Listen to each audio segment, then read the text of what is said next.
오늘도 하나님의 은혜가 우리 모두에게 가득하시기를 축복합니다. 이제 다윗이 블레셋의 침략을 무찌르고 이제 다윗이 하나님의 법궤, 그동안 사울이 빼앗겼기 때문에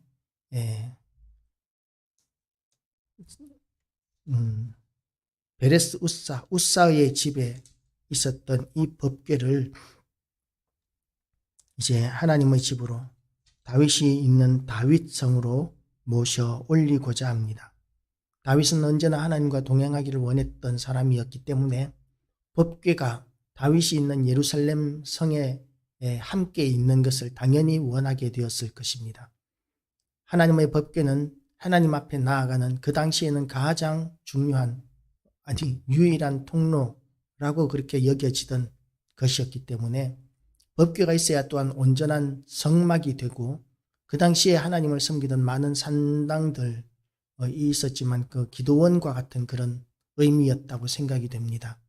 그런 산당들은 하나님 앞에 나가는 합당한, 그야말로 하나님께서 이렇게 산당을 많이 하라고 명령하신 것이 아니라 자발적으로 인간들이 하나님 앞에 기도하고 예배하기 위하여 만든 곳이고, 그것이 악하다는 것이 아니라 하나님께서 유일하게 이곳에서만 나를 섬길지니라고 말씀하신 그곳은 법궤가 있는 성막이었었습니다.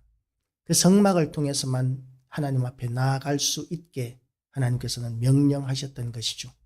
그래서 하나님께서는 무소부재하시고 어디든지 계시지만 하나님께서 명령하신 대로 그 법궤가 있는 곳에서 하나님 앞에 제사하고 예배하고 기도하고 이러는 속죄하는 이런 모든 일들이 참으로 소중하고 귀한 일입니다. 그래서 지금 이 시대에는 이 법궤가 있는 이 성막과 같은 그런 의미가 지금 이 시대에는 교회라고 할 수 있습니다. 기도원들이 있지만 기도원은 하나님 말씀 중심이기보다는 기도 중심이라고 할 수 있죠. 그런데 교회는 말씀 중심입니다.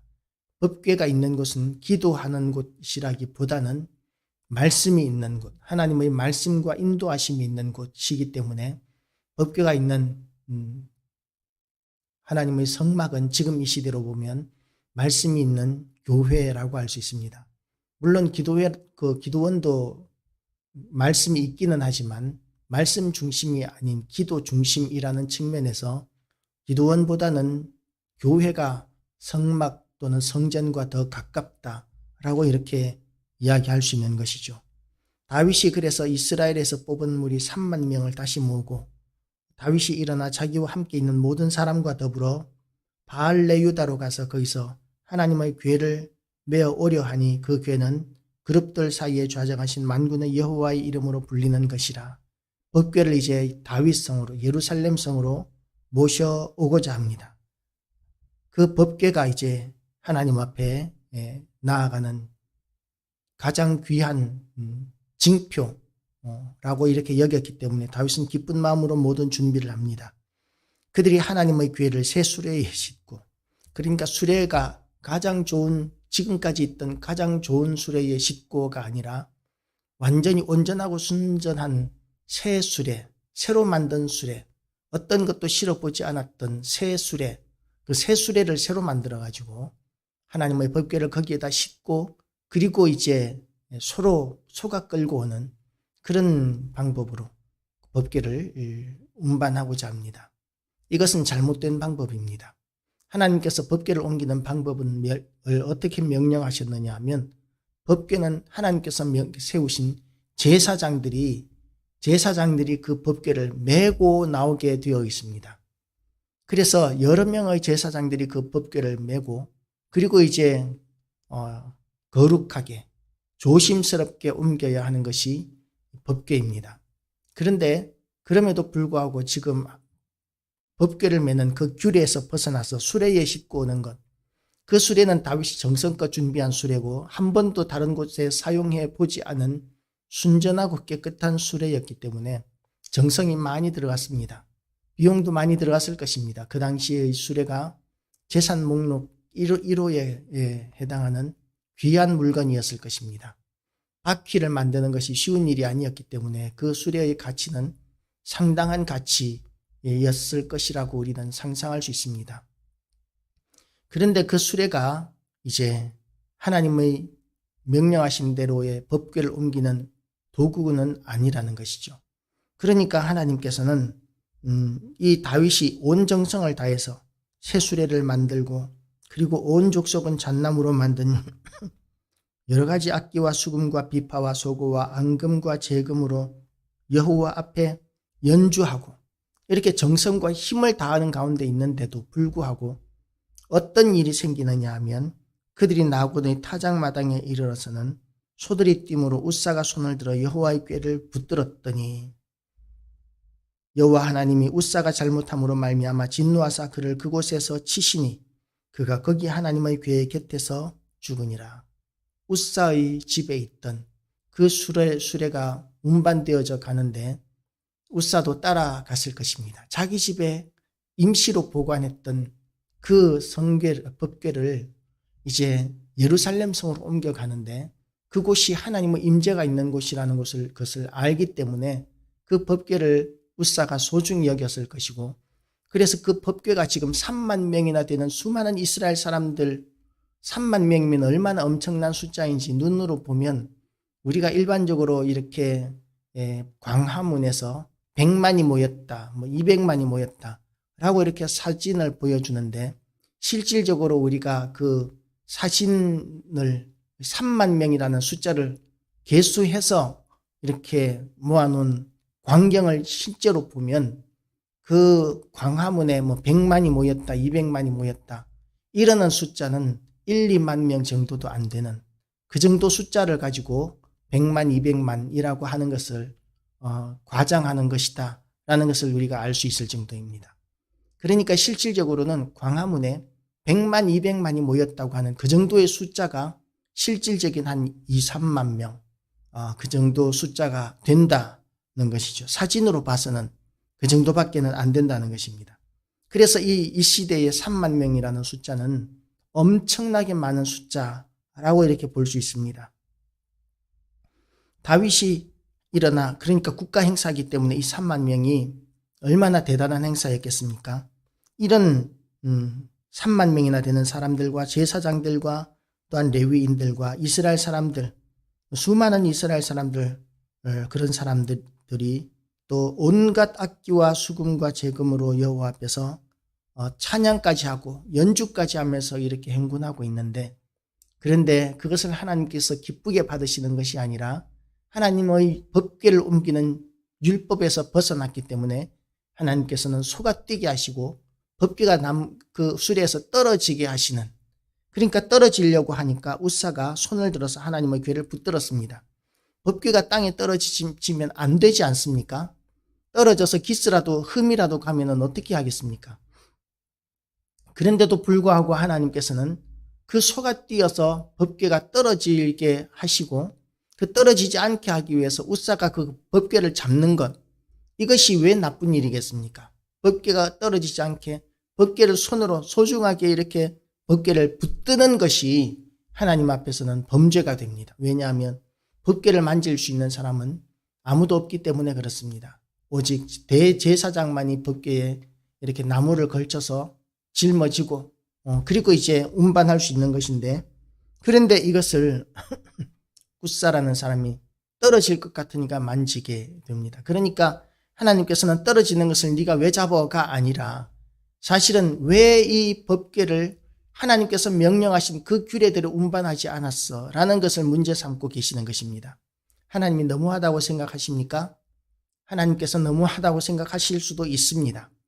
그런데 하나님께서는 무엇을 보시느냐 하면 하나님을 섬기는 데 있어서는 사람들 마음대로 섬기는 것이 아니라 하나님의 명령대로 섬기는 것이 하나님의 뜻입니다.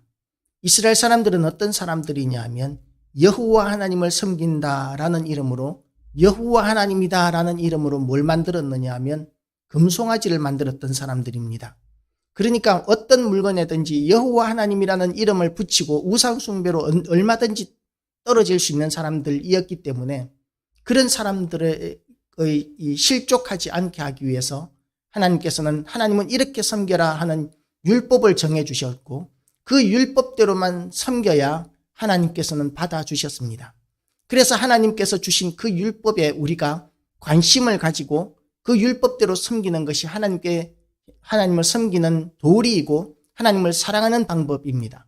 아무리 하나님을 사랑하고 아무리 하나님 앞에 정성을 많이 들인다 할지라도 하나님께 향한 그 관심이 없다면, 내 마음대로 하나님을 섬기는 것이라면 진정한 섬김도 아니고 진정한 사랑도 아니기 때문에 하나님께서는 받지 않으신다는 것이죠. 그래서 하나님께서 우리에게 주신 이 율법의 말씀, 하나님의 말씀인 성경이 우리에게는 길잡이가 되어야 합니다. 우리가 기도를 하면서 하나님의 음성을 듣기를 원하기도 합니다. 예, 하나님의 음성을 듣는 것은 너무나 영광스럽고 존귀한 일입니다. 그런데 그럼에도 불구하고 우리가 명심해야 할 것이 있는데, 하나님의 말씀은 성경에 있습니다. 우리가 계시로 하나님의 음성을 들을 수 있고 환상으로 하나님께서 하시는 일들을 볼 수도 있습니다. 너무나 신기하고 너무나 감격적이고 너무나 영광스러운 경험이 될 수 있습니다. 그런데 그런 것들은 개인적인 경험이기 때문에 하나님의 말씀이니 성경과 권위를 비교할 수가 없습니다. 우리가 환상이나 또는 하나님께서 주시는 말씀이나 이런 것들을 직접 보고 듣고 이런 것들을 얼마든지 할 수 있지만, 그러나 그것들이 하나님의 말씀이니 성경과 비교하면 우리가 그 권위가 너무나 다르다는 것을 알고, 우리가 경험하는 그 모든 신비로운 체험들은 하나님의 말씀인 성경으로 검증되어야 합니다. 그래서 하나님께서 우리에게 주신 이 하나님의 말씀인 성경을 붙들고 하나님의 뜻이 무엇인지, 하나님께서는 우리가 어떻게 하나님을 섬기기를 원하시는지에 대해서 관심을 가지지 않는 사람이라면 하나님을 사랑하는 사람이라고 이야기할 수 없습니다. 우리가 연애할 때에 연애 당사자로부터 편지를 받습니다. 연애 편지를 받는데 그 연애 편지를 사랑하는 누구누구씨라고 이렇게 하면서 연애 편지를 받았습니다. 한 100장, 200장 되는 편지라고 할지라도 그가 한 번만 대충 보고 그리고 버릴 사람이 누가 있겠습니까? 내가 사랑한다면 그 사랑의 고백들, 그 분량이 많으면 많을수록 그 편지들을 읽으면서 감격하고 행복해지게 될 것이기 때문에 그 사랑의 편지들을 고이 간직하고 몇 번이나 계속해서 읽게 되어 있는 것이 사랑의 능력입니다. 그래서 우리가 하나님을 사랑한다고 하면 하나님께서 우리에게 주신 이 사랑의 편지인 성경을 관심을 가지지 않을 수가 없습니다. 하나님께서는 과연 어떤 분이신가? 나에게 어떤 은혜를 베풀어 주시는가? 우리가 하나님을 왜 사랑해야 하는지, 하나님께서 우리를 사랑하셔서 어떤 일을 하셨는지, 또 무슨 말씀을 하셨는지, 이런 것들이 성경에 기록되어 있기 때문에 우리는 하나님을 사랑하면 사랑할수록 성경을 더 읽고자 하는 마음을 가지게 됩니다. 다윗은 그래서 성경은 하나님의 말씀을 꿀과 송이꿀보다도 더 달도다. 여호와 율법은 꿀과 송이꿀보다도 더 달다. 라고 이렇게 고백을 했을 정도입니다. 그래서 이스라엘 사람들은, 유대인들은 자녀들에게 성경을 읽게 하기 위해서 성경에다가 꿀을 발라 놓았다고 그래요. 그래서 아이들이 이 성경을 보면서 이 꿀을 핥아먹으면서 성경을 보게 할 정도로 그렇게 하나님의 말씀인 성경은 관심을 가지고 귀하게 여겨야 하는 그런 책이라는 것이죠. 그래서 성경이 가는 데까지만 가고 성경이 멈추는 곳에서 멈추고, 이것이 하나님을 사랑하는 사람들의 반응이어야 한다는 것입니다.